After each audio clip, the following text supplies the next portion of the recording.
otro día, cuando charlábamos, apareció una noción, citó una cumpa, una noción que es importante, que es la idea de lo personal es político, el título de un ensayo emblemático de 1970 de Harold Hanisch, que es un momento bastante de fleje dentro de la segunda ola feminista. Piensen que al mismo tiempo, en 1970 sale Política Sexual, de Kate Millett, y el de Firestone, La dialéctica del sexo. Esta noción de lo personal es político para repensar a partir de los estudios de género la obra escrita en el período por estas poetas es un muy buen marco. Yo, sin embargo, hoy quería arrancar, retomar esta generación de ancestras, ¿no? Este fleje, con una cita de Adrienne Rich, que también apareció el otro día, ¿sí? Citada por Gaby, si no me equivoco. Esta es una cita muy breve, pero que me parece súper interesante para repensar la producción escrita por aquellas subjetividades que no están en el lugar jerárquico o central del poder. Di toda la verdad, pero di la sesgada. Es siempre lo que está bajo presión en nosotras, especialmente bajo la presión del ocultamiento, lo que acaba explotando en poesía. Esta cita es de un artículo, El Vesubio en casa, donde Adrienne Rich, que es una poeta norteamericana, ligada a la segunda ola del feminismo, al activismo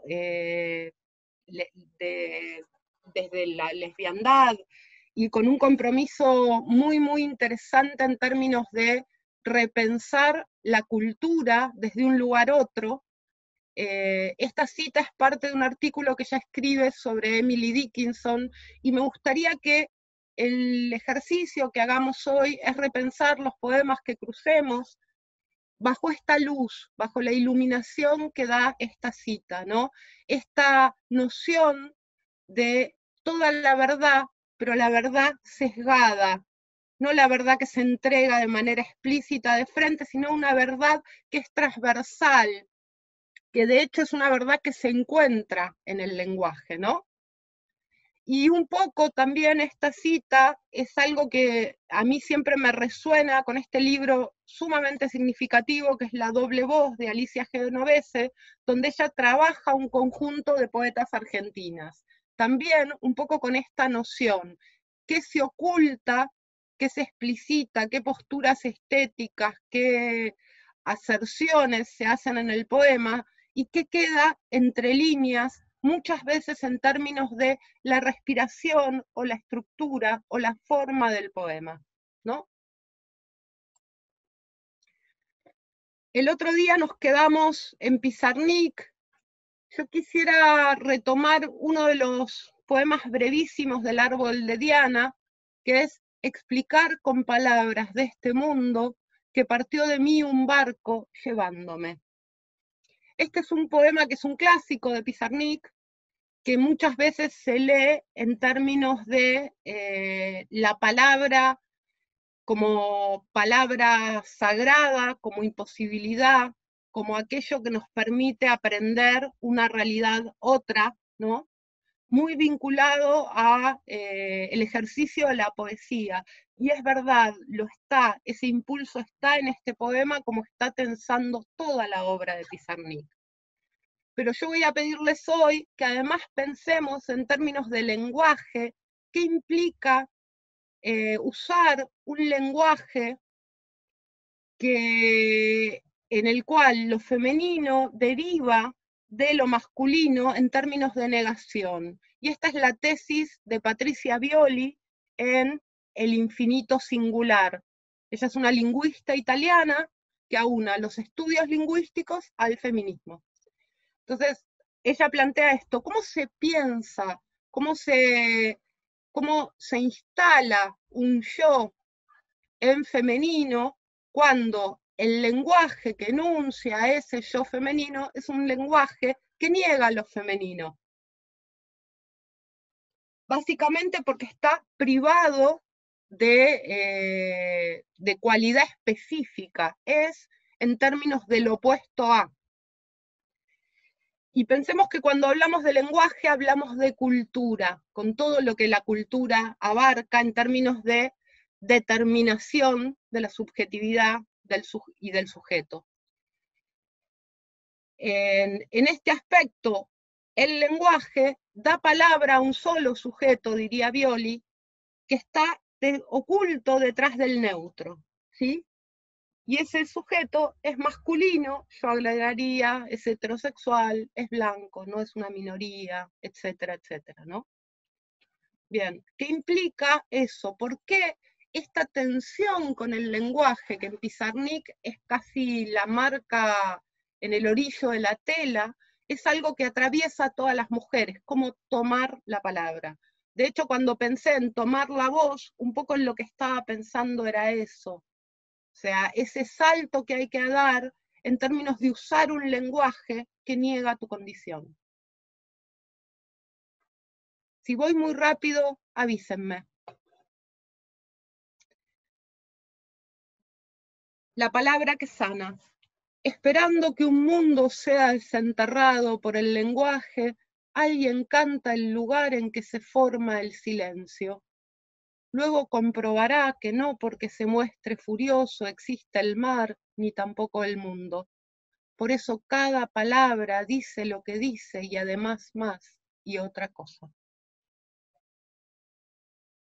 Del infierno musical también, fragmentos para dominar el silencio. Las fuerzas del lenguaje son las damas solitarias, desoladas, que cantan a través de mi voz que escucho a lo lejos. Y lejos, en la negra arena, yace una niña densa de música ancestral. Don de la verdadera muerte. He querido iluminarme a la luz de mi falta de luz. Los ramos se mueren en la memoria.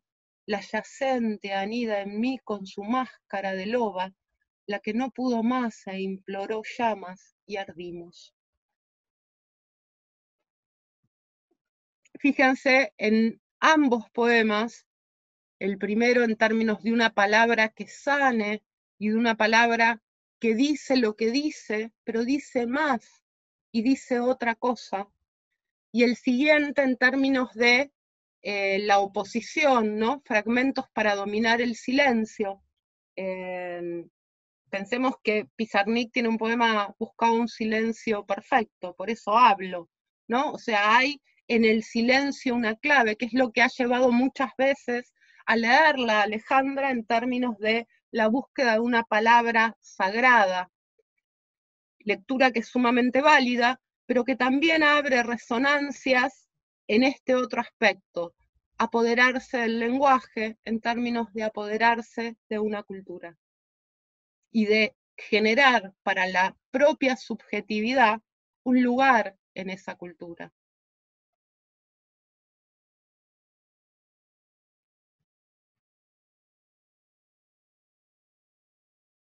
He querido iluminarme a la luz de mi falta de luz, ¿no? En esa búsqueda en el silencio. Esta tensión que yo estoy destacando en Pizarnik, que sumo a lo que hablamos la otra vez, a mí me resuena con una frase de Rosario Castellanos, una poeta mexicana, ¿no? Que responde en 1950 esto: el mundo que para mí estaba cerrado tiene un nombre, se llama cultura. Sus habitantes son todos ellos del sexo masculino. Rosario Castellano es una poeta emblemática mexicana, maravillosa. Si no la leyeron, tienen un camino ahí, como un lugar hermosísimo para transitar. Y hay un detalle que a mí me encanta, que es cuando se publica en los 70 su libro de ensayos, el título que tiene ese libro es Mujer que sabe latín. Mujer que sabe latín es un refrán, mujer que sabe latín no llega a marido ni a buen fin, ¿no? Entonces es sumamente significativo que el título que exija, que pida y que reclamen sus ensayos literarios, sea este otro posicionamiento, ¿no? Que tiene que ver con una forma de apropiación de esa cultura que niega el lugar para la mujer.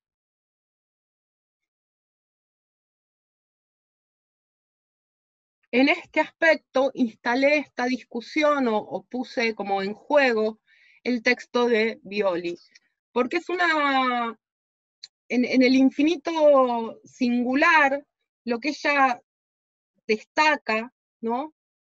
Es como hay contradicciones específicas que las mujeres, en cuanto a individuos reales, transitan en su relación con el lenguaje.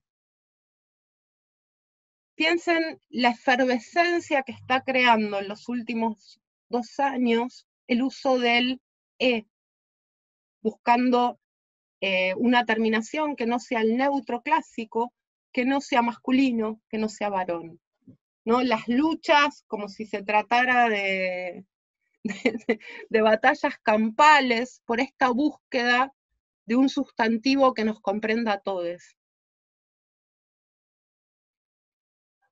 Y lo paradójico, señala Violi, en términos de esta lucha por el lenguaje, por la cultura que está construida del lenguaje, ¿no?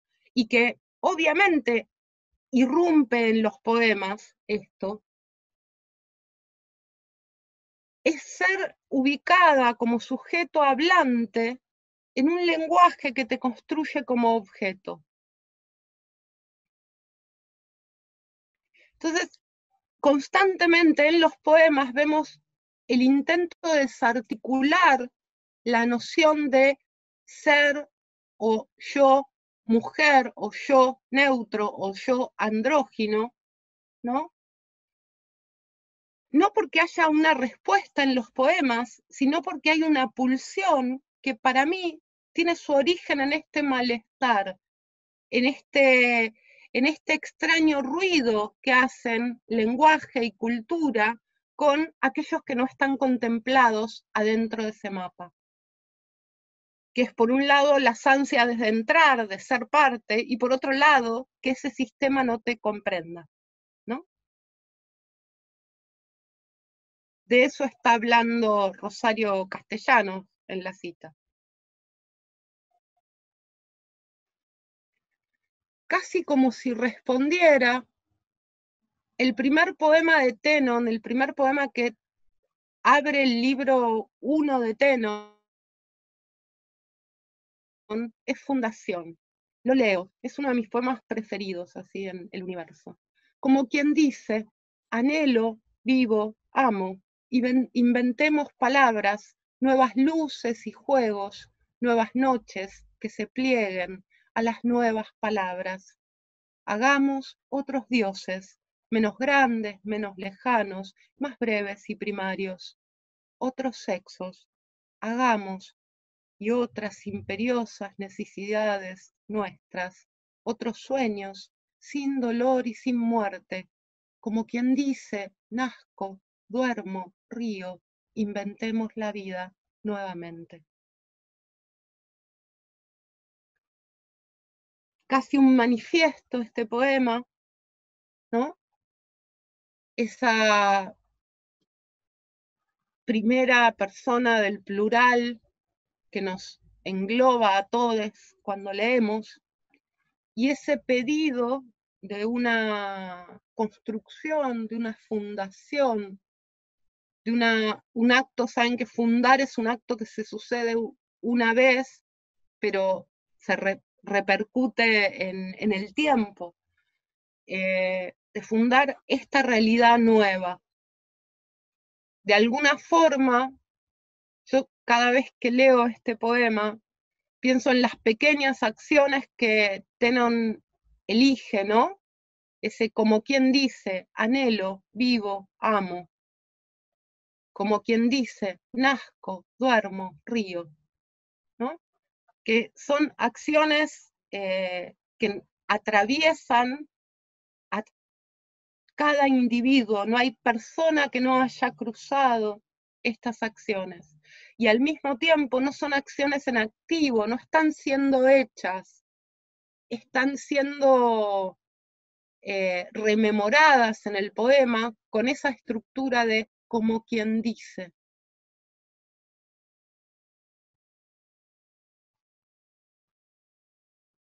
Instala así un terreno, este poema que a mí me encanta, que es, no vivamos, amemos, ¿no? Sino como quien dice, esto y esto, inventemos palabras, nuevas luces y juegos.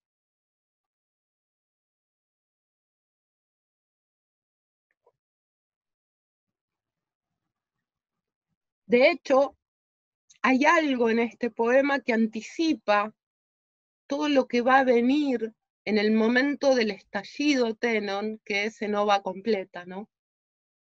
Que es un libro ya entrados los 80. Yo siempre que leo este poema pienso, qué belleza tener ese primer poema de tu primer libro, que el camino se haya abierto con esto, ¿no? Y por sobre todas las cosas, si pensamos que es la obra de Tenon va de los 50, fines de los 50, se extiende después en La morada imposible a textos inéditos, ¿no? Pero su último publicado es Ova Completa, en los 80. Si pensamos ese recorrido, es claramente una chica de los 60 reclamándole al mundo este nuevo lugar, que es una matriz epocal casi, ¿no? O sea, esta matriz de todo lo que hoy transitamos en términos de revuelta, de revolución, de nueva comprensión de lo político, tiene su origen en la ebullición que tensa los 60, en esa generación. La siguiente cuestión, yo les decía, es un manifiesto en términos de un statement. ¿Qué pedirle al mundo? Inventarlo nuevamente. Y inventarlo en una medida o a una escala más posible.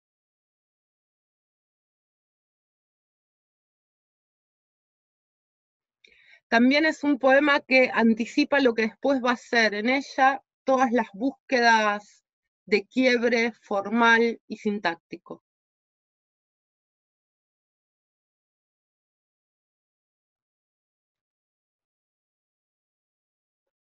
No sabía si ir por este poema porque es el clásico de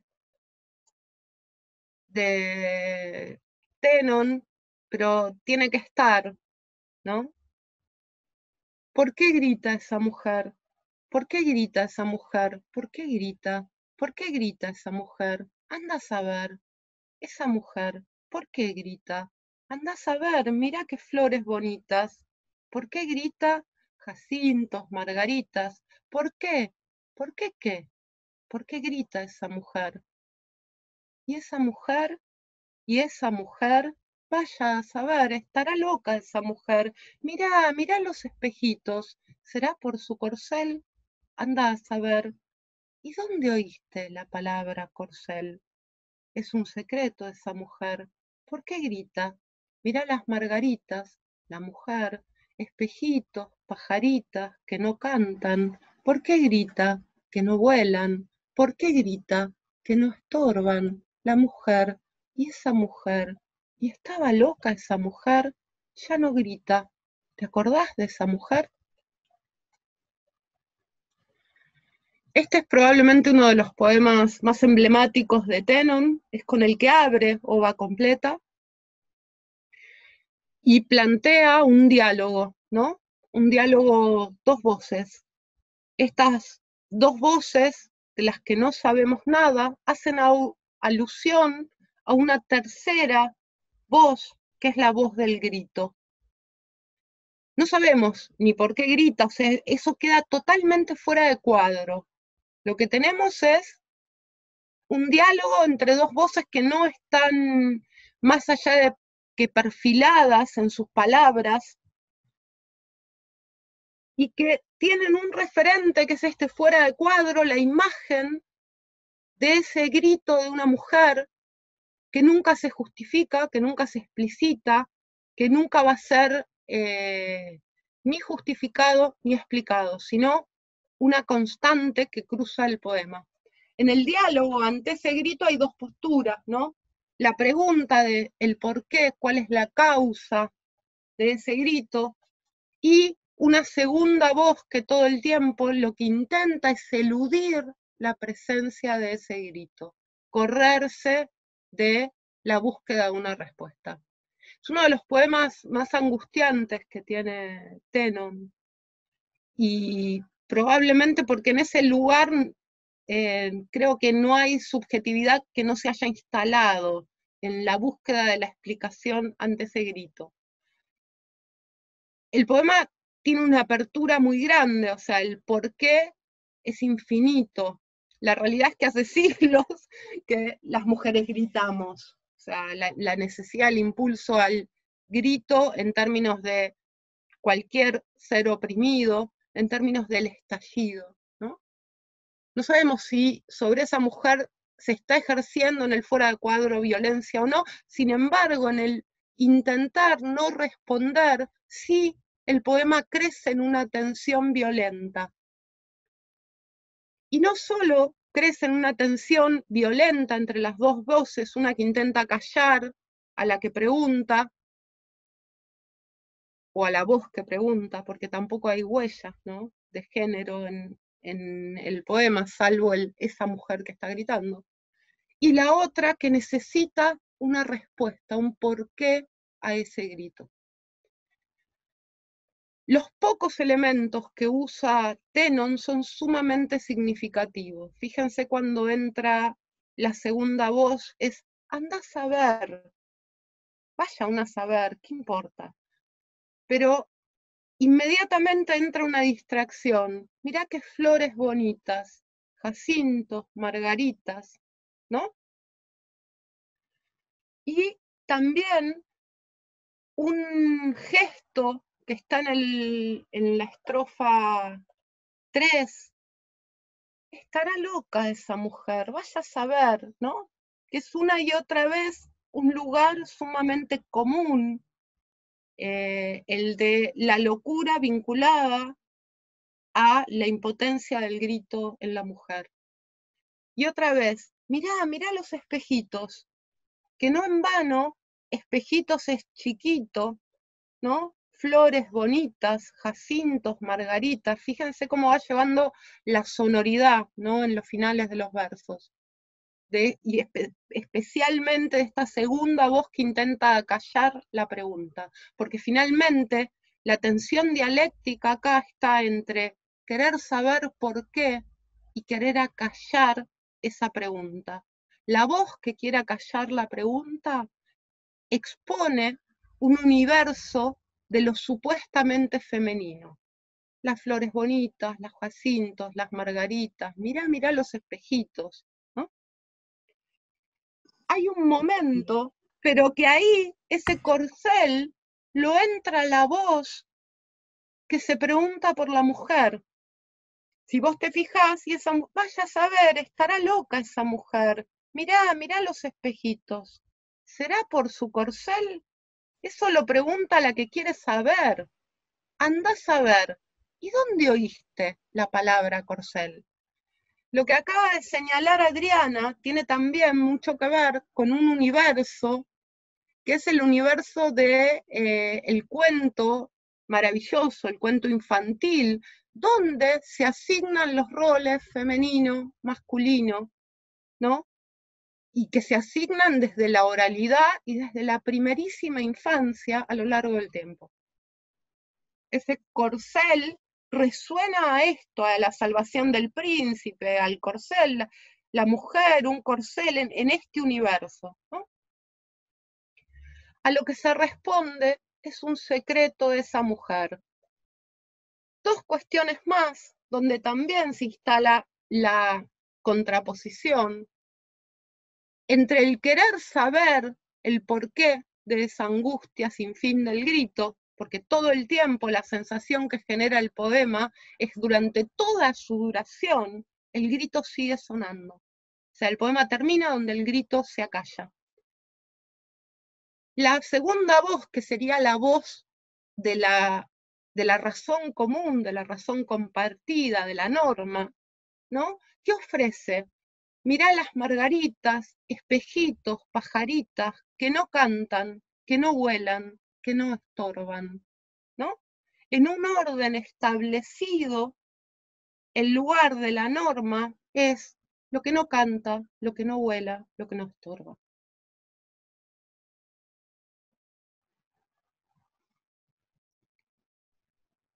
Este es un poema que permite diversas entradas. Podríamos pensar en el desdoblamiento, ¿no?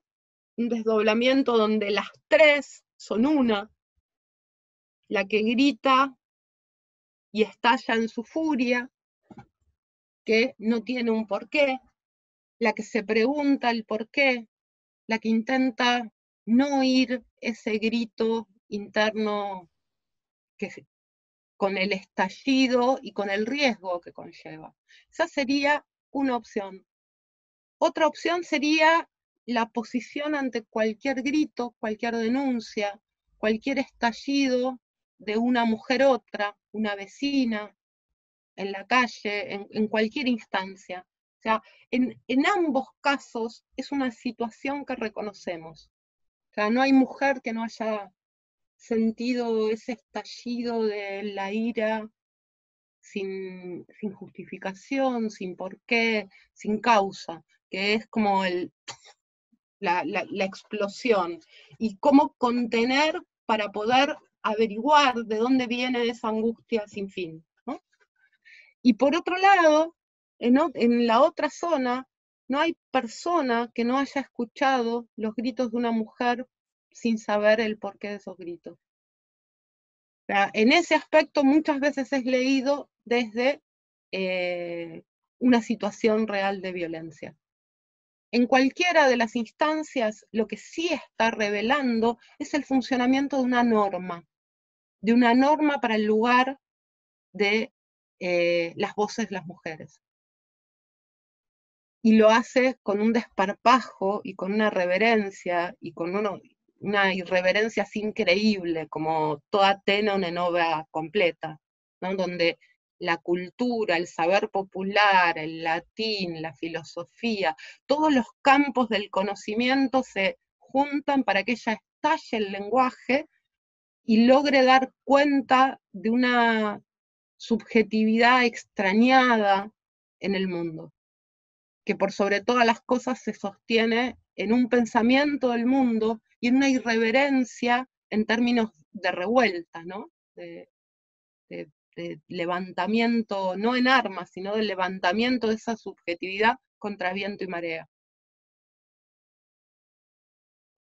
De hecho, lo peor que puede pasar ante el grito es que cuando el grito se acalle, olvidemos a esa mujer que gritaba, ¿no? Que es el remate del poema. ¿Te acordás de esa mujer? De todas las opciones, esa es la peor. El olvido, el no registro, la imposibilidad de situar en algún lugar ese grito, de responder de alguna manera. Un poema más festivo. ¿Lo leo? Tengo muchas dudas con esto, si los leo o no. ¿Los leo? Sí, ahí tengo un sí de Camila y de Washington. Bien. Canto nupcial, título provisorio. Me he casado conmigo, me he dado el sí, un sí que tardó años en llegar, años de sufrimientos indecibles, de llorar con la lluvia, de encerrarme en la pieza, porque yo, el gran amor de mi existencia, no me llamaba, no me escribía, no me visitaba, y a veces, cuando juntaba yo el coraje de llamarme para decirme, hola, ¿estoy bien? Yo me hacía negar. Llegué incluso a escribirme en una lista de clavos a los que no quería conectarme, porque daban la lata, porque me perseguían, porque me acorralaban, porque me reventaban. Al final ni disimulaba yo. Cuando yo me requería, me daba a entender, finamente, que me tenía podrida, y una vez dejé de llamarme, y dejé de llamarme, y pasó tanto tiempo que me extrañé. Entonces dije, ¿cuánto hace que no me llamo? Añares, debe hacer añares. Y me llamé y atendí yo y no podía creerlo, porque aunque parezca mentira, no había cicatrizado, solo me había ido en sangre.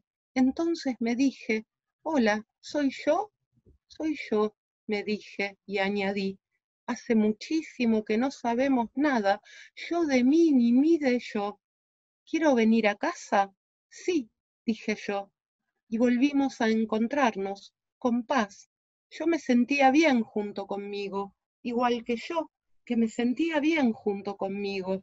Y así, de un día para el otro, me casé y me casé, y estoy junta, y ni la muerte puede separarme.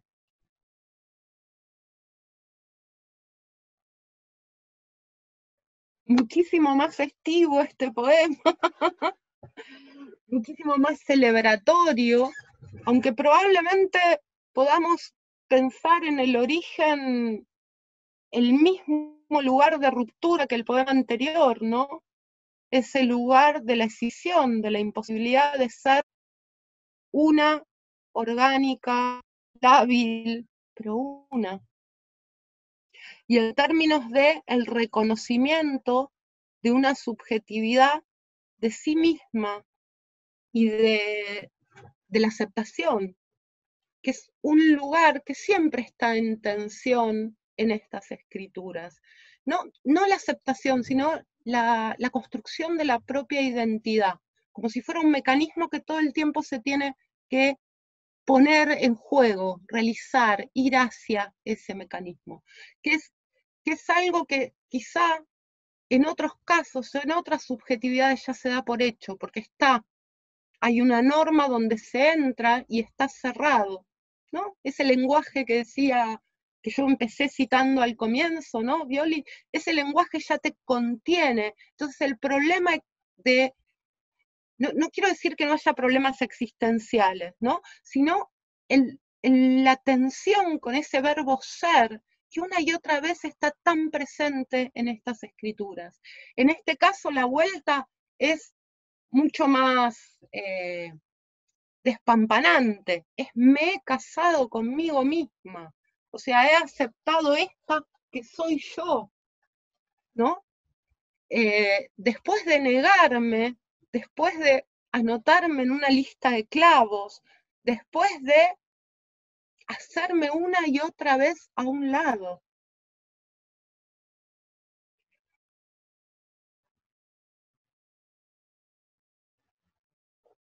El título, que es provisorio, ¿no? Este canto nupcial, es una celebración.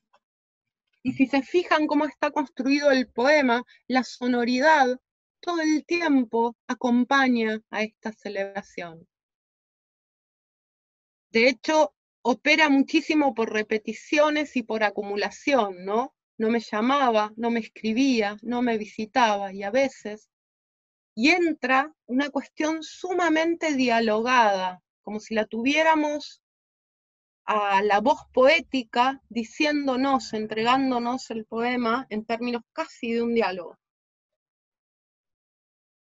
Podríamos pensarlo en ese sentido o lo podríamos pensar una vez más en términos de manifiesto, de le digo al mundo esto, no me digo a mí misma que me he casado, se lo digo a todos los demás y probablemente lo que se une en este poema sean esos dos sujetos, ¿no? El sujeto que ansía, el sujeto que busca, que podríamos determinarlo en términos de subjetividad o sujeto poético, y el yo existencial, que muchas veces necesita negar o acallar o ecualizar y bajar el volumen a este tipo de cuestiones porque se dificultan. Yo creo que el poema permite ser leído en los dos términos. Lo que tiene, si lo leemos en términos de yo aviso y anuncio que me he casado, no me lo anuncio internamente, lo anuncio para que el resto lo sepa. Yo ya soy yo más mi otra yo, más esa yo que no era aceptada porque era incordiosa. Porque el incordio que señala el poema de ese otro yo desdoblado, es el incordio de lo que no se ajusta a lo social, ¿no? Es el clavo, es la que acorrala, es la que pone en duda, la que persigue, ¿no? Es casi como el incordio de la conciencia.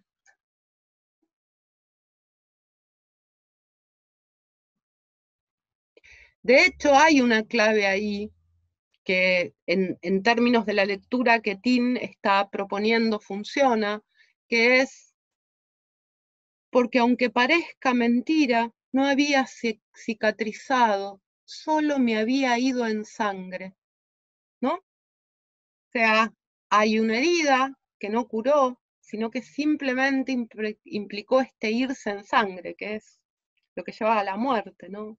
El desangrarse. En ese sentido yo iba al término casi de manifiesto. En el momento en que se enuncia, ha sucedido.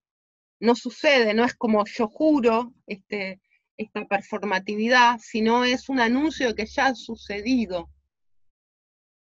Que en eso tenés una clave muy fuerte que son los verbos en pasados. ¿Se entiende ahí como esa zona? De cualquier manera, en cualquiera de las dos lecturas que propongas, Tim, lo que se está exhibiendo es algo que es muy molesto y muy incómodo, que es la imposibilidad de un yo monolítico, ¿no?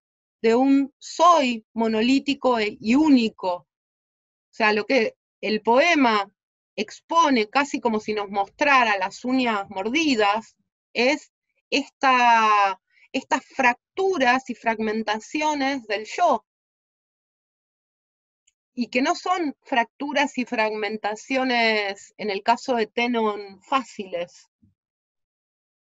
porque algo además que es importante tener en cuenta en el caso de Tenon y de su obra, es que es la voz poética que enuncia su amor por las mujeres en sus poemas, ¿no? O sea, que ahí hay para la época, pensar en esos términos es sumamente interesante. O sea, estamos hablando de los 80.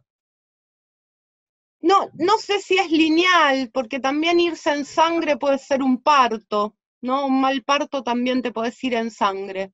No sé si es lineal, lo que sí claramente hay una escisión que no cicatrizó y que lo que generó fue más desgarro, más pérdida, ¿no? Porque irse en sangre finalmente es pérdida.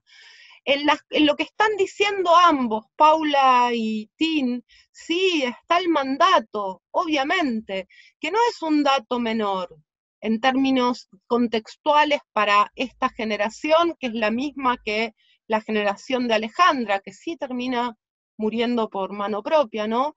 Que es la misma que la generación de Juana Vignosi. Y pensemos que en el caso de las tres, ninguna fue madre y ninguna tuvo un matrimonio usual.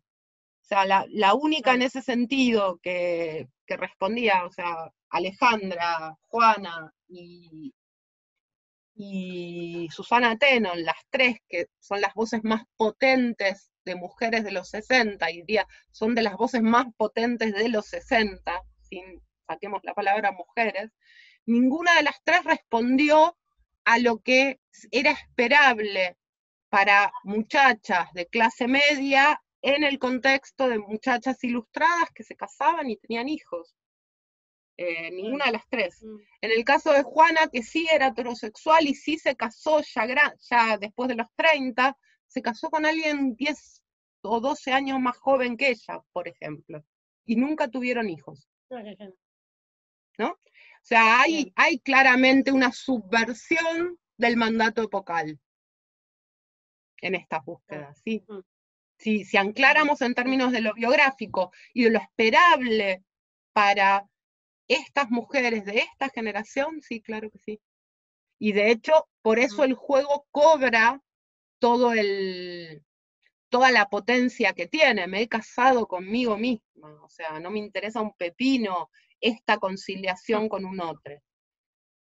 Dicho por la voz de una mujer que durante 10 años fotografió a su amada Iris Scacheri, ¿no? O sea, que lo que está jugando es la institución matrimonial acá, no el amor. Y yo creo, qué lindo, no sé dónde estás, Tim, pero se ve maravilloso, de golpe apareciste.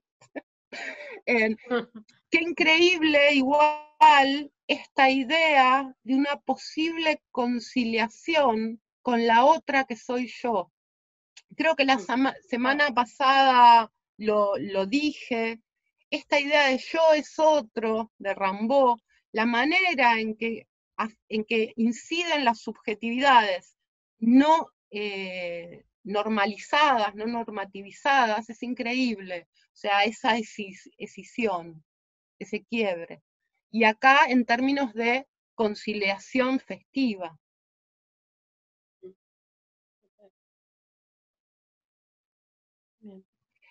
Iba a decir algo más, que creo que se los di en la primera selección, el poema. Hay uno de los poemas inéditos, que es una larga enumeración de cosas bastante revulsivas, no sé, la pelusa que queda en el saco, la uña cortada, o sea, todo lo que no tiene importancia, ni tiene forma, ni es orgánico a algo, ni tiene sentido en términos de uso, de utilidad, y que es una larga enumeración y termina diciendo algo así como: este es el terror que siento cuando alguien me pregunta ¿qué sos? Que es un poema súper doloroso en términos de el verbo ser, de qué manera inviste a estas subjetividades ese verbo. O sea, ¿qué sos? Que no es solo qué sos en términos de qué sos profesional, aunque resuena en el poema, en términos de género, aunque resuena también en el poema. Es en términos de, bien, ¿yo qué? ¿No? Que es un poco la contracara de este poema, donde lo que sí hay es una celebración. No sabemos qué seremos, pero en cierta manera, lábil, en tránsito, performativa, hay un espacio de conciliación posible con nosotros mismos. O eso al menos siento yo cada vez que leo este poema, ¿no? No, es que no es superficial, yo hablaba en términos de desparpajo por ese humor o esa ironía que tensa. Que además convengamos, en general, a quienes se les da a entender finamente que son un plomo, es a las personas que nos reclaman amorosamente, las que dejamos de atender, las que dejamos de llamar, ¿no? Hay un juego en ese sentido, no. O sea, está en la estructura del poema, ese humor, que es un humor filoso, te diría. Totalmente, es la institución patriarcal que puede sostener la familia en términos de norma, ¿no? Y una cosa más, cuando ahí decís performativo, estoy totalmente de acuerdo, porque está tomando y apropiándose del nivel de lengua de determinado entorno. El decir era un clavo,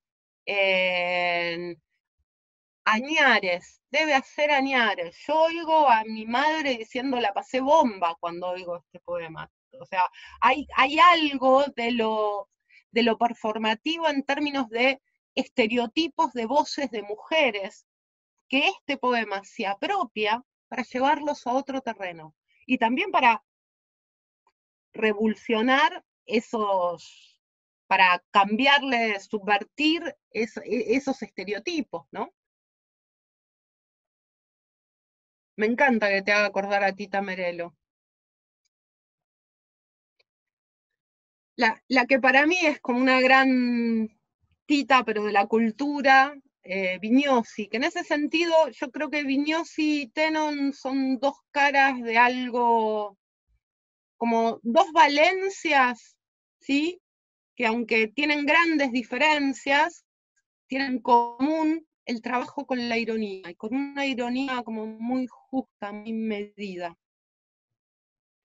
Propuse un recorrido por Juana, siempre me cuesta mucho elegir qué poemas, elegí 4 breves que van de Mujer de cierto orden, que es el libro que ella considera su primer libro, donde encuentra su voz, tiene 2 anteriores, pero a la hora de su obra reunida, el primero que incluye es Mujer de cierto orden, que es un libro de alrededor de sus 30, ¿no? Y en ese aspecto, Juana abre, le da voz a determinada forma de sujeto poético, de ser una chica de tu generación en el poema, algo que después va a ser retomado en voces posteriores, ¿no?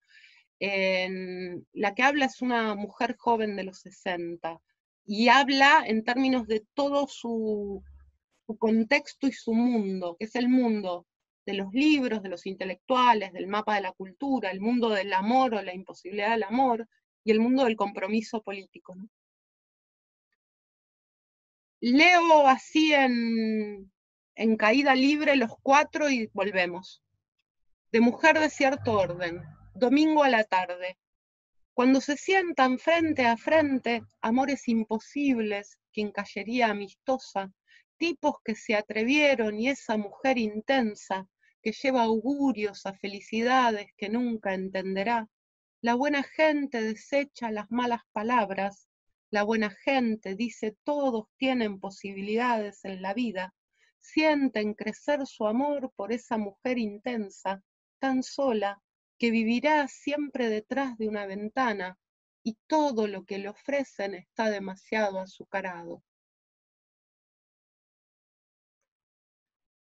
De interior con poeta, el sujeto de la izquierda. Educada para ser la magnífica militante de base de un partido que por no leer la historia de mi país se ha convertido en polvo no enamorado sino muerto, preparada para una eterna carrera de fondo, tengo ante los ojos una pared impenetrable, detrás de la cual solo hay otros 50 años de trabajo y espera.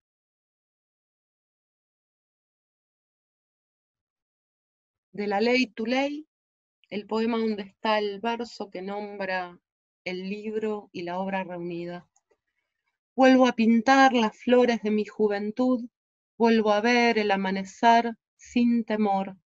Ya nunca nadie podrá decirme estas no son horas. Veo amanecer como una mujer, no como una joven temerosa. De la ley to ley, el acero de esta luz para una mujer sola que no debe temer sino decidir. Y de uno de sus últimos libros, bueno, después tuvo las pintoras las poetas visitan a Andrea del Sarto, y el libro que salió este año de inéditos, ¿no? Un librito póstumo. Aún en la vejez, en la miseria y en el final, como hija única encantada de haberlo sido, seré altanera y soberbia, me vestiré con los últimos centavos, con la lección de mi amiga distinguida cuando estuvo en la mala, una blusa negra, una pollera negra, nunca se darán cuenta de que siempre es la misma, invitaré con la carne que me fíe el carnicero, llenaré las botellas de buenos vinos que hubo en mi casa, con vino barato. Nunca esperen el final, solo lo verá el espejo de mi baño.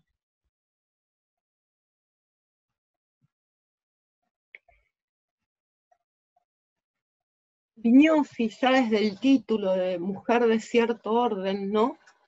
Instala una sensibilidad muy particular en términos de pone en el medio de escena ser una mujer.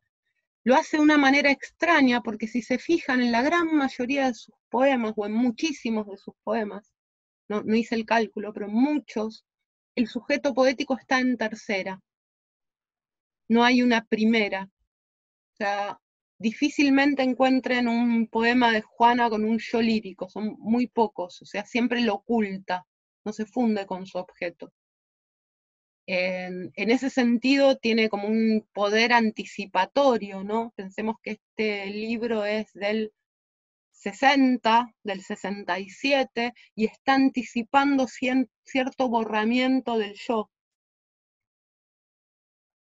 o ciertas estrategias para borrar el yo. Lo extraño es que en la poética de Juana estas estrategias van acompañadas de una puesta en escena de todos los elementos que la hacen una mujer de su época. Lo que señalaba Tin en Ova Completa, promediando los 80, en términos de acción performativa al construir una voz de un estereotipo de mujer, ella lo hace con una forma de ser mujer joven en los 60, mujer de cierto orden. Y diría que lo hace a lo largo de toda su obra, porque de esa mujer joven va a ser la intelectual renegada de Regreso a la Patria, la voz ácida de La Ley to Ley, o de los últimos poemas, ¿no? Ese lugar en tensión siempre, desde ser alguien que tuvo dos nortes absolutos en la vida, la escritura y el lugar de ser una mujer intelectual. O sea, para Juana la cultura era muy, muy central, y es central en su poética, las referencias culturales la atraviesan, está todo el tiempo ahí presente. Entonces, por un lado, pone en juego todos estos objetos de el escenario de ser este yo, y por otro lado, elude constantemente el yo, como lo hace desde la tercera persona. Y en ese aspecto, pensemos que estas mujeres, o sea, este libro convive con el momento en que en las poéticas argentinas el lugar central lo están teniendo las voces ligadas al poema político, ¿no? Al poema como toma de posición política. Y Juana es una militante del Partido Comunista, y sin embargo lo que construye es desde este extraño punto a contrapelo en términos de una poética de una mujer con determinado compromiso político, con determinado trabajo, con determinado lugar, o buscando ganarse determinado lugar en la cultura.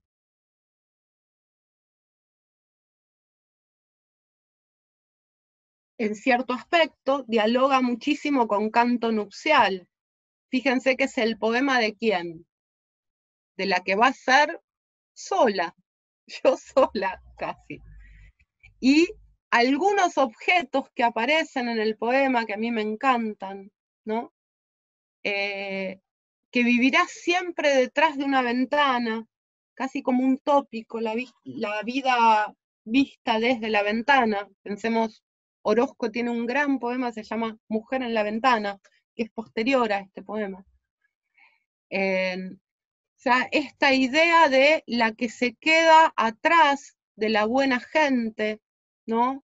De los augurios a felicidades que no va a entender, y que lo que tiene para contrarrestar eso es la intensidad.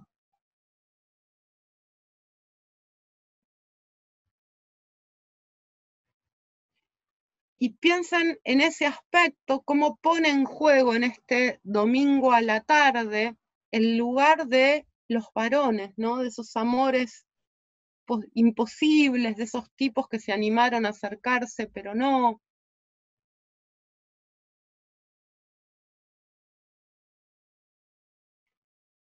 Y un lugar que pareciera ser el sitio en términos de el lugar posible para una mujer, diría Juana, o parecieran decir los poemas de Juana, cuando se enfrenta a la norma de la época en términos de cuál es el lugar para ella.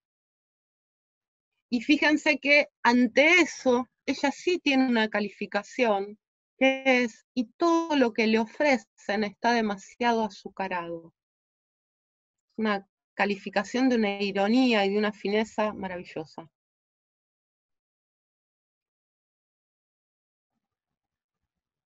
Juana después de Mujer de cierto orden, está mucho tiempo sin publicar. El libro siguiente es Regreso a la Patria, que coincide en Regreso a la Patria con su vuelta a la Argentina después de irse en el 74, y con, en el tiempo, ¿no? Fin de los 80, su regreso a Argentina, y la reedición de Mujer de cierto orden, que va a ser un libro clave para las mujeres que en ese momento la leen, las mujeres que tienen alrededor de 30 años a fin de los 80. O sea, es un libro sumamente significativo, Mujer de cierto orden, para la generación 10 años más joven que Juana, 10, 20 años más joven que Juana. O sea, para las que nacieron a fin de los 40, ¿no? Estoy pensando en Irene Grus, en Coto Colombo, o sea, que son poetas que de hecho en algún momento fueron amigas de Juana, Mirta Rosenberg, en toda esa generación, que van a ser las que veamos, si llegamos hoy en un ratito, algunos poemas, y la clase que viene, ¿no? El encuentro próximo. Que realmente en ese sentido, piensen que las poéticas de Biagioni está escribiendo sus mejores libros en el 80 y pico, ¿no? Pero Orozco y Pizarnik como posibilidad para la voz de una mujer son muy encerradas, ¿no? Están en un mundo que es muy propio de ellas, mientras que Juana lo que hace es construir un mundo con lo que tiene alrededor. Hay una presencia de lo cotidiano, de lo coloquial, que va a ser súper importante para la generación siguiente. De la misma manera que lo es Ova Completa para mi generación, aunque Ova Completa es promediando los 80, yo creo que es en la generación del 90 donde quedamos como, se puede escribir así, esto es posible, ¿no? O sea, ese tipo de filiaciones. A partir de Interior con Poeta ya sigue publicando periódicamente, lo que tiene es ese gran periodo de silencio entre Mujer de cierto orden y Regreso a la Patria. Perdón, dije a partir de Ova Completa, a partir de Regreso a la Patria. Voy a el sujeto de la izquierda. Piensen de qué manera acá esta mujer que en el 93 tiene alrededor de qué mala que soy para los cálculos. Si es del 37, está promediando los 40, 50 años. 56 en el 93 cuando se publica, pongamos que lo escribió un toquecito antes o que lo está escribiendo. Fíjense que esta es la mirada hacia atrás, la mirada de un transcurso, ¿no? De esta mujer que vive en otro país, que se fue, no por un exilio obligado, sino por un exilio el que se transformó después en obligación. Fíjense la mirada lúcida en términos a su pertenencia ideológica, ¿no? A la izquierda, al comunismo. Y algo que yo adoro, además de la cita no polvo enamorado, sino muerto, ¿no? Es esta definición, preparada para una eterna carrera de fondo, tengo ante los ojos una pared impenetrable, detrás de la cual solo hay otros 50 años de trabajo y espera. O sea, no es la voz de una vencida, es la voz de una corredora de fondo, que me parece que es una zona donde ella construyó su postura política, su sujeto poético, su lugar casi en el mundo, ¿no? Con este filo. O sea, ese sueño que se soñó no se va a concretar. Y al frente, a esa mujer de 50, le quedan otros 50 años de trabajo y espera.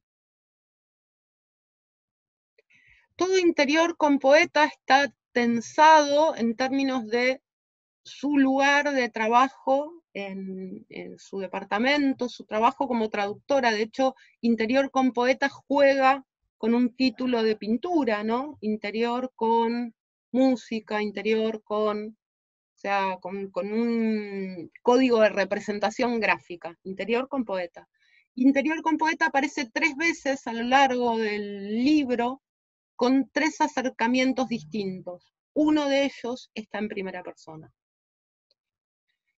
Que es sumamente importante esto en términos del trayecto del libro, porque Juana en ese sentido se instala como poeta, como intelectual, como militante de izquierda. Es una toma de posición en la construcción de su yo, ¿no?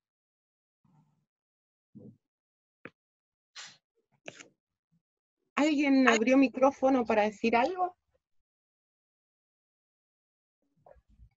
Totalmente, es que hay algo en esa construcción arborescente que es sumamente interesante en términos de los materiales que permiten entrar al poema, ¿no? En términos de los tópicos y de las pulsiones sensibles que permiten entrar al poema, que son construcciones de subjetividades y que están basadas en determinadas sensibilidades, ¿no? O sea, pero que claramente en el caso de Orozco y Pizarnik son más deudoras por ahí en esos tópicos de la tradición de la lírica.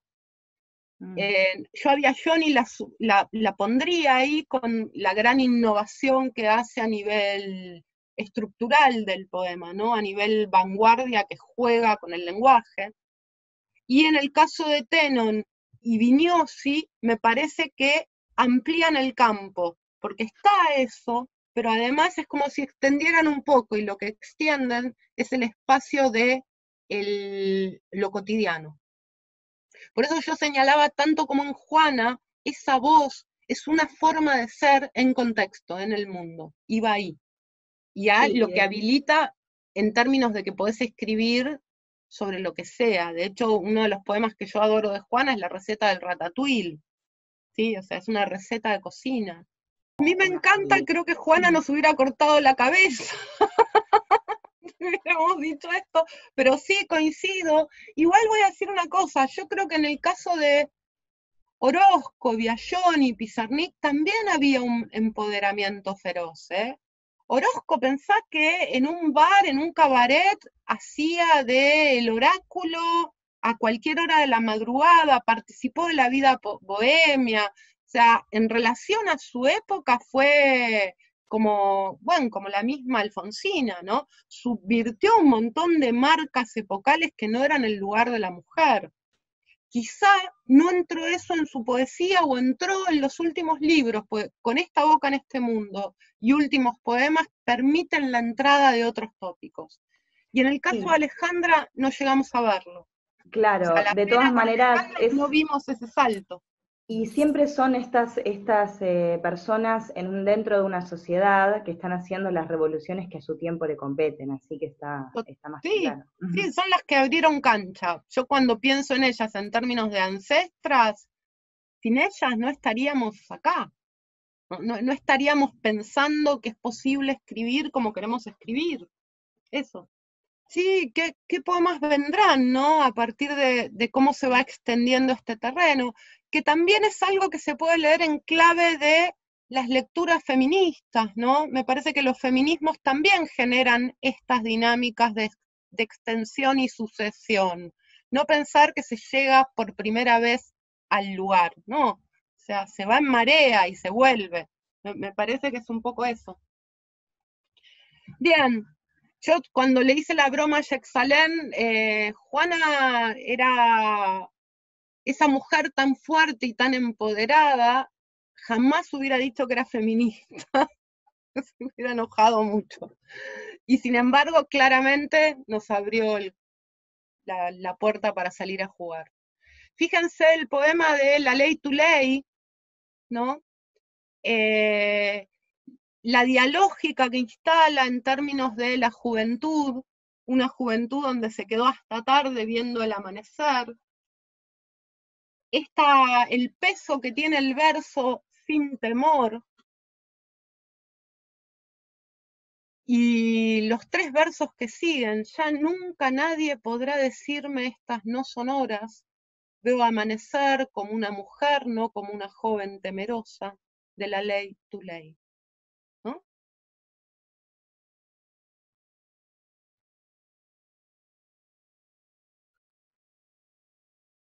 y de hecho la toma de posición en términos de no algo que se debe temer, sino algo que se debe decidir. El poema no enuncia qué, pero sí instala el acero de esta luz para una mujer sola que no debe temer, sino decidir. Una cruzada era Juana.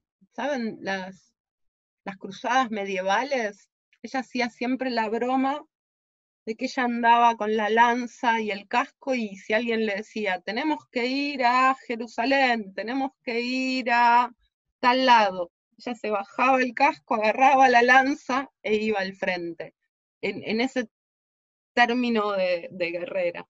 Sí, sí, incluso sabiendo que la lucha ya estaba perdida, ¿no? Por eso también sus poemas, sus últimos poemas, muchas veces son de mucho enojo, ¿no? Como si una confianza en la cultura o en los logros intelectuales terminaron en un lugar de bastante enojo que se transmite en los poemas, que está en los poemas. No estoy hablando de ella persona, de lo vivencial, estoy hablando de los poemas.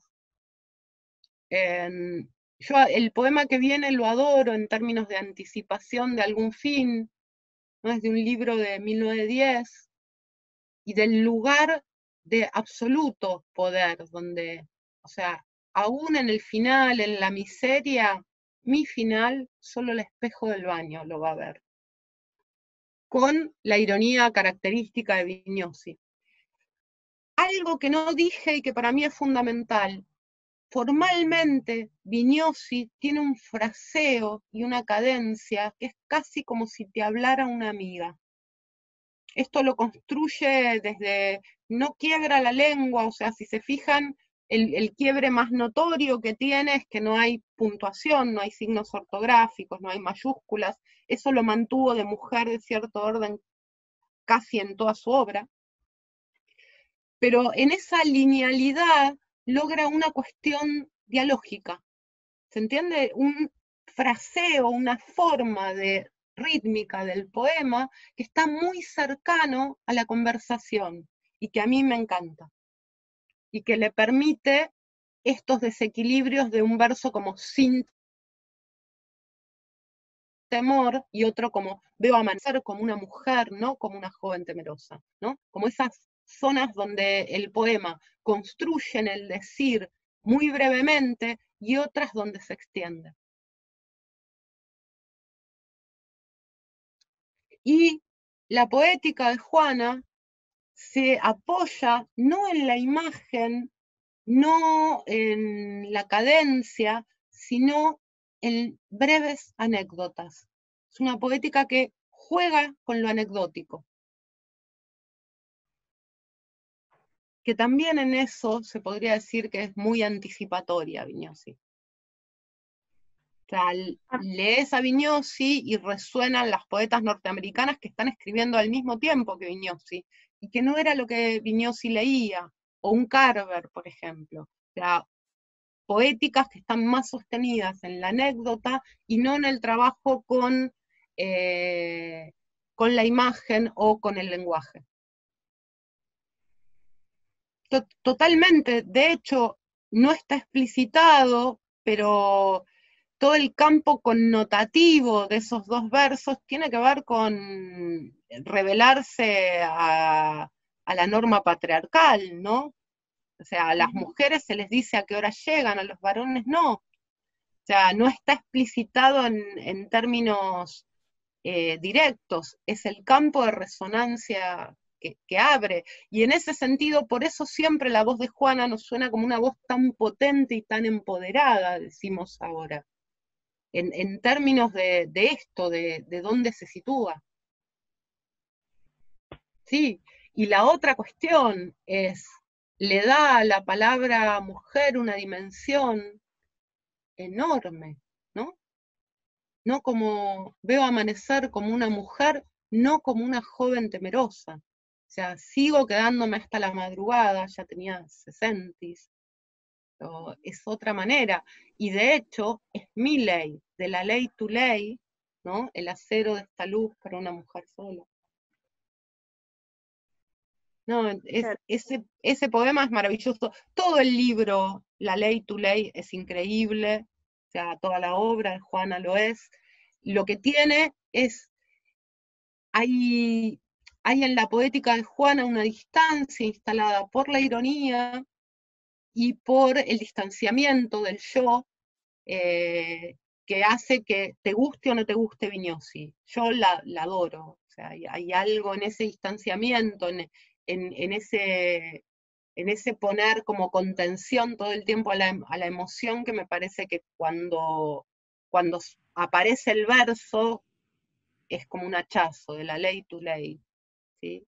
Y esta idea que finalmente en algún momento no podemos, como mujeres, hay lugares que tomar, ¿no? Decisiones que tomar y no temer. No, coincido totalmente, totalmente, y con un enojo ahí que hierve y que toma el poema, y que también ese distanciamiento le permite, no escribo de la glicina para hablar de mí, que es preciosísimo poema. Sí, sí, y yo creo que probablemente sean Estela e Irene las que más filiación tienen con Juana, sin duda. Si pienso en las poetas que vienen después, probablemente sean Estela e Irene, ¿no? Porque la búsqueda de Mirta, de Coto, de Diana fue por otros caminos, pero ahí hay, que también es materia de una sensibilidad, ¿no? O sea, como un diapasón en común en términos de la ira y del enojo y también de cierta racionalidad con eso. Eso yo veo, que por ahí en otras poéticas es distinto. Sí, del enojo profundo, sí. Sí, sí, sí. Sí, sí, totalmente de acuerdo. Y Juana es una furia, ¿no? Que a veces también comparte Irene. Pero algo que no tienen ni Oliva ni Rasquela, la ironía, que en eso No, la treta para del nada. débil, ¿no? Ujú, O sea, sí, sí, sí. Juana, Estela Figueroa es una poeta rosarina maravillosa, la semana que viene vamos a ver algún poema de ella. Y Irene Grus vamos a ver ahora, viene después de Juana. Tienen la ironía como herramienta filosa, que para mí es una de las tretas del débil para parafrasearla a la China Ludmer, ¿no? O sea, es la ironía la que te permite poner en juego la revuelta. Bien, no sé si dije todo lo que quería decir de Juana, pero podemos volver a Juana en algún momento. Irene, un poema emblemático el que viene ahora, un poema que es como, es un gran poema. Era lo que Diana más temía, que la realidad irrumpiera. Liliana Hecker. Consecuente, ella empezó a lavar su ropa, puso agua en un balde y agitó el jabón con un sentimiento ambiguo. Era un olor nuevo y una nueva certeza para contar el mundo. Mirar cómo se rompen las burbujas, dijo, no es más extraño que mirarse a un espejo. Creía que hablaba para sus papeles y se rió mientras tocaba el agua. La ropa se sumergía despacio y la frotaba despacio a medida que iba conociendo el juego. Decidida, tomó cada burbuja de jabón y le puso un nombre. Era lo mejor que sabía hacer hasta ahora, nombrar y que las cosas le estallaran en la mano. Fíjense esta afiliación que señaló Gaby con el tono de Irene, está súper presente en este poema. Y algo que es precioso, es la escena cotidiana, ultra menor de lavar la ropa, ¿no? Y la voz de pensar en términos de casi de poema mientras se lava la ropa. Mirar cómo se rompen las burbujas no es más extraño que mirarse en un espejo, dijo, ¿no? Creía que hablaba para sus papeles. La está instalando en el entorno de lo real, esta otra sensibilidad contrapelo para esta ella que empieza a lavar la ropa, que particulariza esa percepción, o sea, el detalle de esa percepción era un olor nuevo y una nueva certeza para contar al mundo. Y en paralelo, este poema, que casi puede ser entendido como una ars poética, mantiene esa escena sumamente ligada al accionar de una mujer en su casa para su familia, lavar la ropa, ¿no? No dice lavarme la ropa o lavar su ropa, dice lavar la ropa, lo que hacen las madres en las casas, ¿no? En el mismo momento nace el poema, habilita el nacimiento del poema. Para mí es uno de los remates más entrañables, o sea, todavía me acuerdo cuando leí este poema en una revista Crisis, ¿sí? Era lo mejor que sabía hacer hasta ahora, nombrar y que las cosas le estallaran en la mano. O sea, ese juego con las burbujas al que le da un nombre y en el momento en que se nombra o se nomina, las cosas estallan, porque se las pone en un lugar. En este aspecto es ese filo que señalaba Gaby recién, propio de la voz de Irene, con algo más. En Irene no es tanto la cultura la que irrumpe, sino el cotidiano llano, por lo menos en los primeros libros, en La luz en la ventana, en El mundo incompleto y en La calma, es el cotidiano, está ahí como muy fuertemente ligado a su poética. No sé si la han leído, para mí es una poeta capital, Gruz, y, y en este aspecto también, fíjense el grado de emoción, que creo que es algo que sí la separa de Juana. En Gruz la emoción está contenida, pero está ahí como esperando estallar siempre. Si pensamos el poema, es un poema con una ella, con una mínima anécdota, o sea, este enamoramiento, poner el agua, lavar, enamorarse de eso, del olor, de lo que va pasando, esto de lo cotidiano como certeza para ordenar el mundo, ¿no? Pero por sobre eso, la posibilidad de la voz poética. Mirar cómo se rompen las burbujas no es más extraño que mirarse en un espejo, ¿no? Y la posibilidad de ir de ahí a los propios papeles. Hablaba consigo misma como si hablara para escribir. Sí, que también hay algo en el truco de esta ella, que es la manera en que convoca ella sos vos, es ella, ¿no? Convoca una generalidad del yo a las otras, cualquier ella puede ser. Totalmente, con algo más, que es pensar en el contexto de los 80, los materiales poéticos de la época, un poema donde una mujer estuviera lavando la ropa y que todo se sostiene en esa tensión, es como increíble. Sí, tal cual. ¿Se entiende? O sea, si lo pones en el contexto de las poéticas de ese momento y de lo que imperaba, esta voz diciendo eso y que de eso haga un ars poético, porque finalmente hacer poesía es nombrar para que te estallen las manos lo que en general no querés ver, ¿no? Exacto. O que te gustaría que no exista o te gustaría no ver. O sea, muchas veces está ese borde filoso en el poema, y que el contexto no sea la montaña, el horizonte, la ciudad, la política. No, no, el contexto es yo con el cepillito dándole a la ropa y el olor a jabón. Totalmente de acuerdo. Sí. Sí, y la otra cuestión, y por qué digo que es un arte poético, finalmente lo mejor que sabía hacer hasta ahora, ¿no? Nombrar y que estallaran las cosas, que es lo mismo que jugar con las burbujas. Jugamos y nos estallan. Voy con uno más de Gruz, que adoro, y fíjense la sonoridad. Gruz es de verso corto, de hecho escribió también en tradición oral, algunos poemas ya más adelante.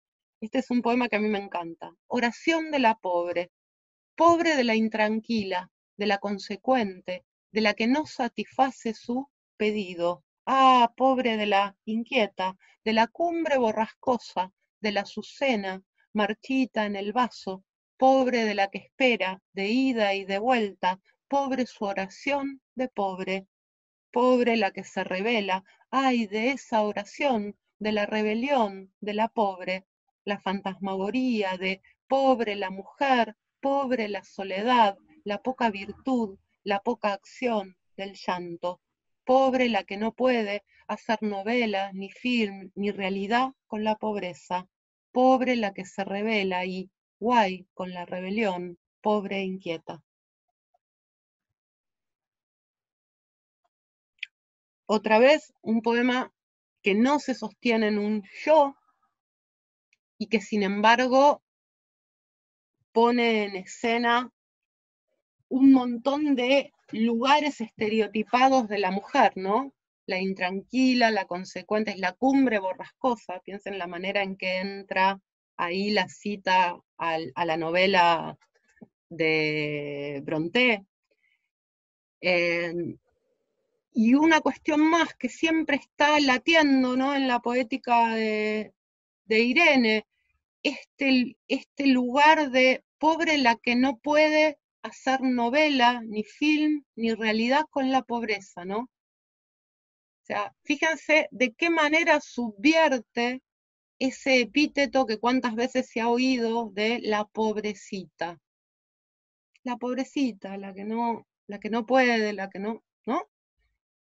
Todo el poema con una velocidad increíble, lo que hace es subvertir ese lugar, riéndose un poco, pero también con mucho enojo. ¿Lo conocían este? O si alguna... Bien, no sé si dije todo lo que quería de este poema. Piénsenlo en términos de sonoridad, en términos de cómo se sostiene a partir de frases hechas, ¿no? Totalmente. Tiene una resonancia con el por qué grita esa mujer. Acá en este caso, con el otro sitio, el de la pobrecita, ¿no? Claro. O sea, en el otro es la ira incontenida, que no sabes de quién es, de dónde viene, a dónde va, la angustia. En este es el lugar de la que no puede, la que, ¿no? Exactamente. O sea, y fíjense las cosas que aparecen, ¿no? O sea, yo pasé por algunas, pobre de la intranquila, la consecuente, la que no satisface, la que se revela, ¿no? La oración, la fantasmagoría, pobre la mujer, pobre la soledad, la poca virtud, la poca acción del llanto. Por otro lado, pobre la que no puede hacer con esto arte ni realidad, que es uno de los padecimientos. O sea, ¿qué se hace con eso para lo que no se tiene nombre o no se tiene palabras para verbalizar? Si eso podés ponerlo en el terreno de una construcción artística, ¿no? La novela, el film, la realidad, después voy a chequear, porque yo estoy muy contracturada, puede ser que yo haya hecho las dobles L's, ¿eh? Yo y mi dislexia. Después se los chequeo. Lo que está instalando acá, sea con ese lado más cultural de la doble L o no, es qué se hace con esta emoción, ¿no? Con esta emoción de imposibilidad, de poca cosa, de pobrecita, si ni siquiera queda el lugar del arte. Y fíjense que pone film, novela y realidad, las tres cosas. Pobre la que no puede construir ni siquiera su realidad con esta pobreza. Pero termina con un desafío, o sea, está revoleando el guante. Guay con la rebelión, pobre inquieta, ¿no? O sea, termina en un lugar sumamente interesante. Cuidado cuando esta pobrecita toma la voz, está diciendo el poema. Un poema más de Irene, y vemos si quieren, si hacemos como un cierre en común, o porque ya son pasadas y media. Mientras tanto, que era como el que abría el siguiente bloque, que tiene que ver con la siguiente generación de mujeres, que son las mujeres que fueron jóvenes en dictadura, ¿no? Y las estrategias que tuvieron para dar voz en medio del contexto de la dictadura para seguir escribiendo. Que es muy interesante, resultado de esas épocas aparecen algunos libros muy emblemáticos, como Tributo del Mudo de Diana Velesi, por ejemplo. En el caso de Irene Grus, La luz en la ventana, en el caso de Alicia Genovese, El cielo posible, que se piensa en el contexto de dictadura, tomar la voz es como el doble salto, ¿no? Aquella que no se espera que tome la voz en un contexto donde reina el silencio, ¿sobre qué habla? ¿A qué le da voz? Este es un poema emblemático de Irene, lo leo y lo charlamos. Mientras tanto, yo estuve lavando ropa mientras mucha gente desapareció. No porque sí, se escondió, sufrió, hubo golpes y ahora no están, no porque sí. Y mientras pasaban sirenas y disparos, ruido seco, yo estuve lavando ropa, acunando, cantaba y las persianas oscuras.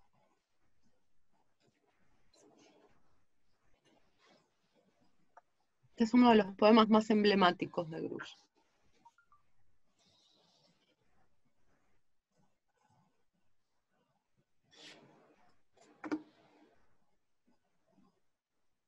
Justo elegí dos donde está la escena de lavar la ropa. Y fíjense cómo entra con el yo y la implicancia de ese mientras tanto, ¿no? Esa es una lectura posible. Yo pensaba también fíjense cómo se vuelve casi escueto el poema, ¿no? Mientras tanto, y cada vez se vuelve hasta el i, que es un fleje, ¿no? Ahora no están, ¿no? Porque sí, hablamos obviamente de la generación de Irene con amigas y amigos desaparecidos, o sea, sin ella tener un compromiso político, pero alrededor, eso, ser joven y estar criando tus hijos chicos en el contexto de un poema posterior. Sin embargo, es sumamente interesante en el lugar donde de una manera muy comedida, con muy pocos elementos, pone el sitio del que no estaba y estaba también en ese mientras tanto, ¿no? Que es un sitio muy complicado. Hola. Yo no sé si es una crítica o es también, una vez más, es un gesto que es muy Grus, de mostrar el lugar oscuro de la casa, el rincón oscuro. O sea, yo estaba criando a mis hijos mientras pasaba esto, y la historia no me compitió a mí, yo no estuve adentro de la historia porque no me hizo lugar o porque no era parte de esa historia, ¿sí? O sea, es un poema muy incómodo también. Yo no diría que hay una cuestión de autocrítica, porque yo crecí en los 70, o sea, en dictadura. En mi familia no desapareció nadie, no eran militantes, pero sí me acuerdo el miedo de mi madre cada vez que mis hermanos no volvían del colegio, ¿sí? Sí me acuerdo de, qué sé yo, de cuestiones muy puntuales en que la historia te salpicaba con este temor contenido que está en el poema. Mientras pasaba esto, en todo caso, y este poema a mí me hace mucha resonancia con uno de Januzzi, que también tiene como una cosa muy escueta y muy de cuenta pendiente, ¿no? Le da voz a ese lugar del temor sin la posibilidad de la acción. ¿Lo ven esto? O sea, no tiene ni siquiera la posibilidad en términos de la acción, de ser parte de la batalla, en ese sentido lo digo. Sí, el otro horror de la convivencia con ese con ese horror mayor, totalmente, sí. Yo en ese sentido lo que siento es que pone en juego en el poema ese lugar que es sumamente incómodo, sin loa, sin alabanza, sin juicio, sino simplemente le da un lugar. Y que es la tarea doméstica, pero que también es el espacio del que está sometido a la historia, ¿no? ¿Me siguen? Porque son las tareas domésticas, lavar la ropa, materné, acuné, canté, ¿no? Pero también es el que no es parte del tablero de la historia y sin embargo tiene que tener las persianas oscuras, que me parece sumamente interesante. Y sí coincido que es darle la voz a lo que no tiene voz en la historia, que es algo que Grus suele instalar en su poética. O sea, darle voz a ese lugar oscuro, opaco, que no tiene un lugar en la historia mayor, diría. Está buenísimo lo que señalaste, Jefalen. Gente, tengo después los poemas de Genovese que escribe en el 76 del cielo posible. No sé si quieren arrancar con eso o que hagamos un poco una puesta en común entre todos. Paren que dejo de compartir y cualquier cosa vuelvo. Así les veo. Porque me quedo muy solita. Cuando comparto veo 2 o 3, el que habla, la que habla. Díganme. Bien. Si no, hago como un cierrecito yo y después se van sumando. En este sentido, fíjense cómo se articula, como la primera camada de poetas que vimos, de Olga hasta Vignosi, con esta otra camada, sí se instala una vez más esta cuestión de vinculaciones, o sea, Juana, Irene, hay una vinculación, como señaló Gaby de Chico, en términos de tono y de sensibilidad, yo diría, sensibilidad poética en términos de ira, ¿no? Que trabaja mucho desde la ironía, de hecho, también en términos de la construcción esta de el yo muchas veces dado vuelta o no puesto en escena, en el centro de la escena, pero también de paridad, de camaradería que compartieron, que es interesante, o sea, previos a que los discursos que vienen de los feminismos acá, aunque ya en estos momentos los feminismos ya estaban operando, el primer encuentro de mujeres es de promediando los 80, ¿no? A pesar de eso, o más allá de todos los discursos que hoy podemos usar como herramientas para leerlas, sí estaban las estrategias que esos discursos nombran. ¿Se entiende esto? Ya ahora no hablo en términos de la obra poética, sino de estrategias de mujeres que escribían y se iban como acompañando o camaredeando para lograr hacerse un lugar. En términos de leerse entre sí, en términos de conocerse. Si no me equivoco, la reedición de Mujer de cierto orden, por ejemplo, la presenta Irene Grus. Es un dato que no es un dato menor en este contexto, ¿no?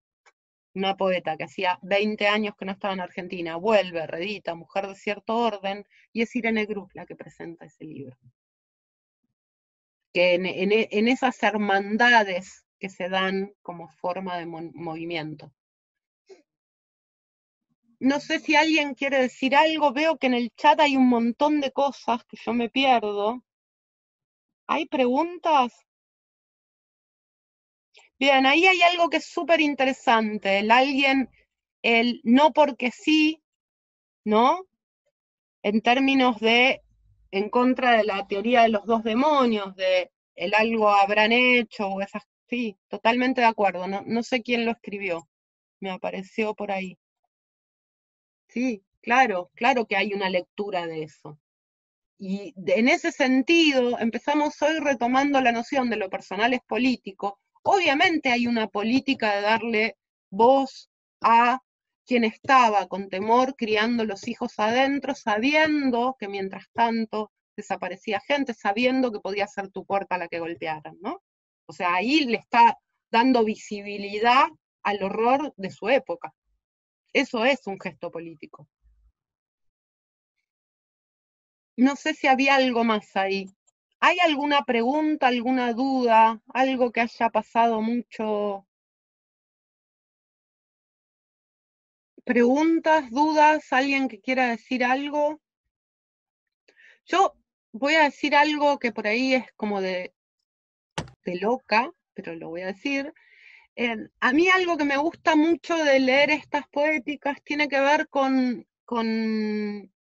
no solo con el placer de la lectura o de repensar la lectura, sino con las posibilidades de escritura que comprenden.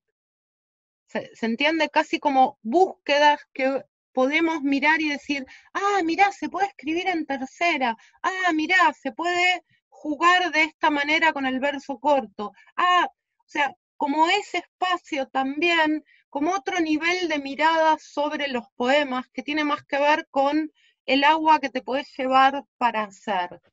Entonces, en ese sentido, me parece que todo el conjunto de estas poéticas habilitan muchos caminos que son distintos, con puntos de conexión, como constelaciones, qué sé yo, que podés hilar lucecitas, pero que podés decir, mirá cómo para algo que es tan difícil de enunciar, de nombrar, lo que usa es el corrimiento hacia lo cotidiano, ¿no? Cómo todo el horror de la dictadura logra tomar peso en términos de algo muy escueto, muy cotidiano, muy ascético. Entonces, ese tipo de cosas me parece que también son otros lugares desde donde mirar este conjunto de poemas, y en ese sentido su riqueza es increíble, porque abren un montón de puertas. Dale, veámoslo. Sé que estas cosas se están grabando. ¿Por ahí hay alguna posibilidad de mandarte el link? Eso no lo sé. Eso también es más Lara la que puede decirlo. Perfecto, perfecto. Bueno, muchas gracias.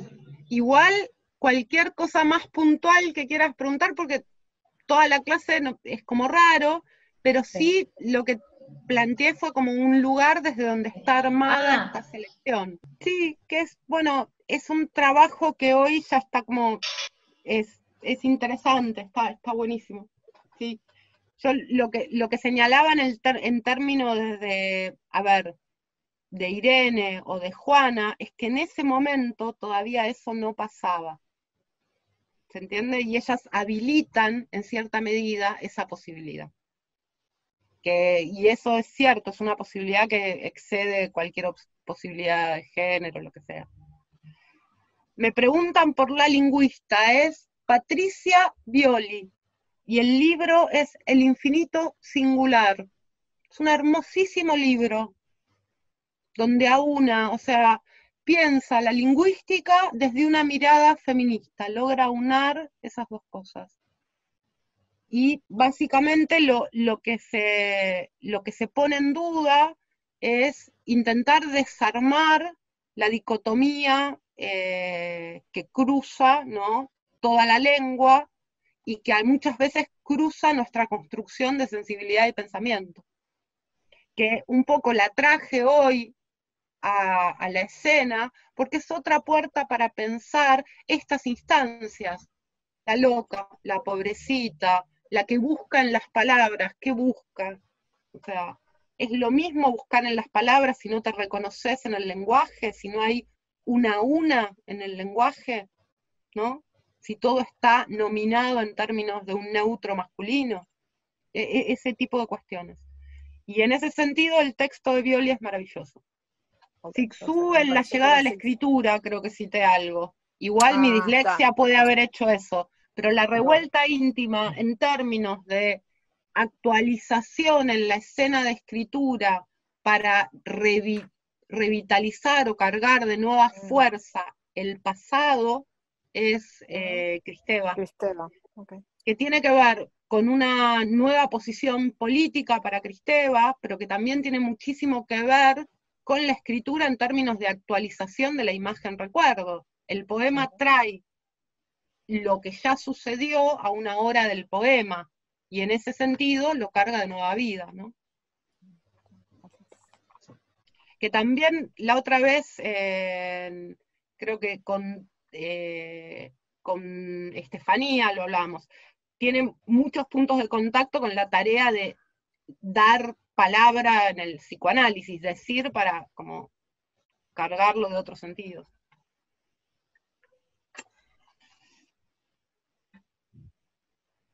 ¿Algo más? ¿Algo que no haya dicho? ¿Les llegó la selección? La semana que viene llega como otra tanda de esta camada de poetas. Me di cuenta que había puesto poemas de Alicia y que después no aparecieron.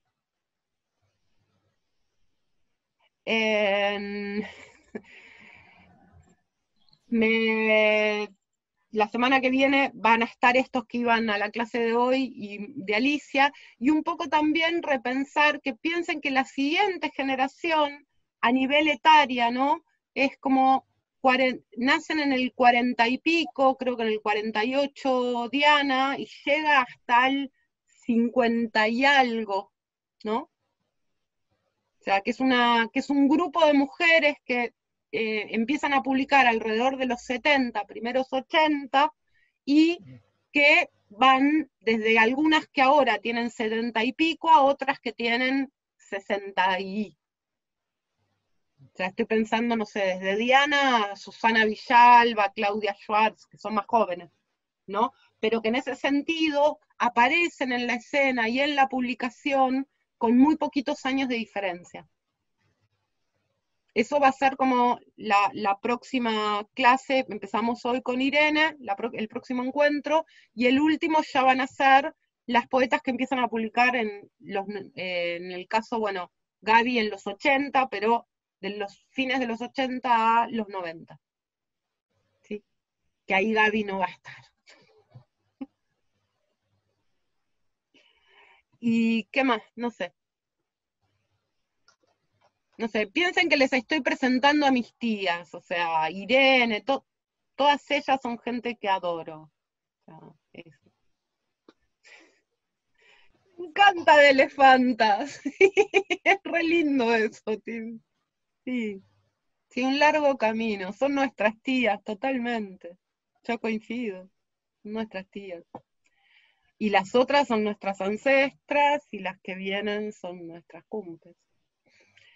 Qué sé yo, gente, un placer compartir esto. La verdad, Gracias, Sandy. Gracias, muchas muy gracias. Lindo gracias. Oírles, lindo verles. Muchas Gracias. gracias. Un abrazo. Chao, chao. Gracias. Chao. Gracias. Chao.